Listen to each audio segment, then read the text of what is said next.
One city burned. One empire refused to kneel. In the year 844, Viking ships sailed into southern Spain expecting easy treasure.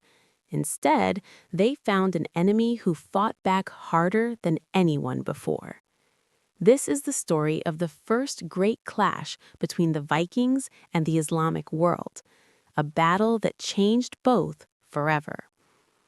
In the 9th century, two very different worlds stood far apart. In the cold lands of Scandinavia lived the Vikings, warriors, sailors, and trainers.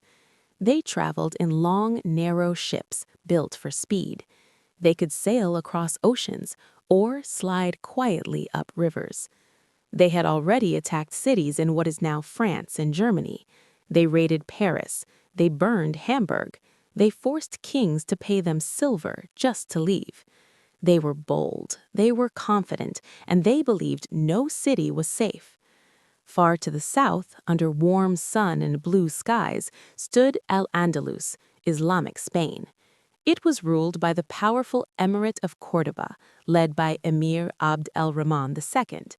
This was not a weak land. It was wealthy. It had farms, markets, libraries, and beautiful cities. Córdoba was one of the most advanced cities in Europe at that time. But there was one problem. They were not ready for an attack from the sea.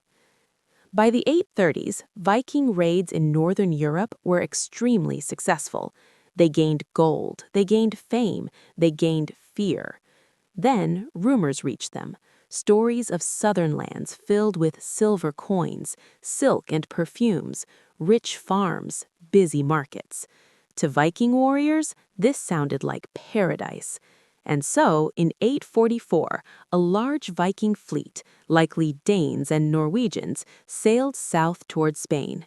They believed this would be another easy victory. They were wrong. The attack begins. In September 844, hundreds of Viking ships appeared off the coast of Iberia. They entered the Guadalquivir River, the river that led directly to Seville. Villages along the river were the first to fall. Homes were burned, people ran inland, smoke filled the sky. Then, in early October, the Vikings reached their main target, Seville. At dawn, they attacked. The city was not fully prepared. It did not yet have strong defensive walls. Viking warriors broke through. For 7 days, Seville suffered. Markets were looted, homes burned, many people were killed or captured. The city was in chaos. But one place stood strong, the Great Mosque of Seville. Defenders used it like a fortress. Even in fear, they resisted. Still, much of the city was taken. The Vikings believed they had won. They began loading their ships with treasure and captives. But far away in Córdoba, the emir had heard the news, and he was furious. The empire strikes back. Emir Abd el-Rahman II refused to let this stand. He gathered his army quickly. He chose a trusted general, Muhammad ibn Rustam, to lead the counterattack.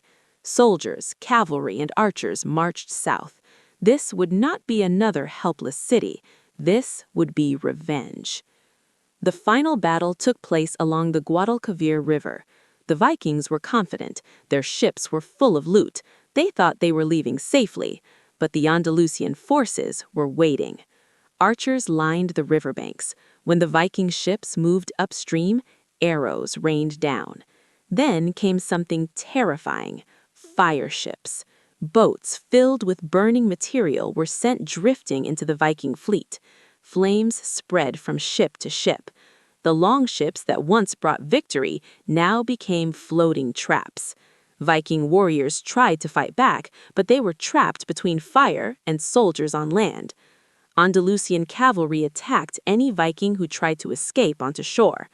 It was a disaster for the raiders. More than 500 Vikings were killed. Around 30 ships were destroyed. Nearly 400 Vikings were captured. For the first time, the Vikings had faced an enemy who did not collapse, but crushed them. The survivors fled back to the sea. Their dream of easy conquest in Spain was over. The Battle of 844 changed Al-Andalus forever. Emir Abd el-Rahman II understood something important. Wealth attracts enemies. So he acted.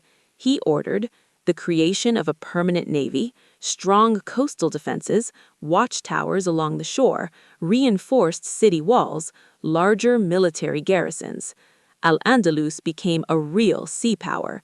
Seville was rebuilt, stronger than before. The Vikings did return in later years, but never again with the same confidence. They had learned that not every land would fall to fire. This was more than a raid. It was the first major meeting between Vikings and the Islamic world, a battle that changed both forever.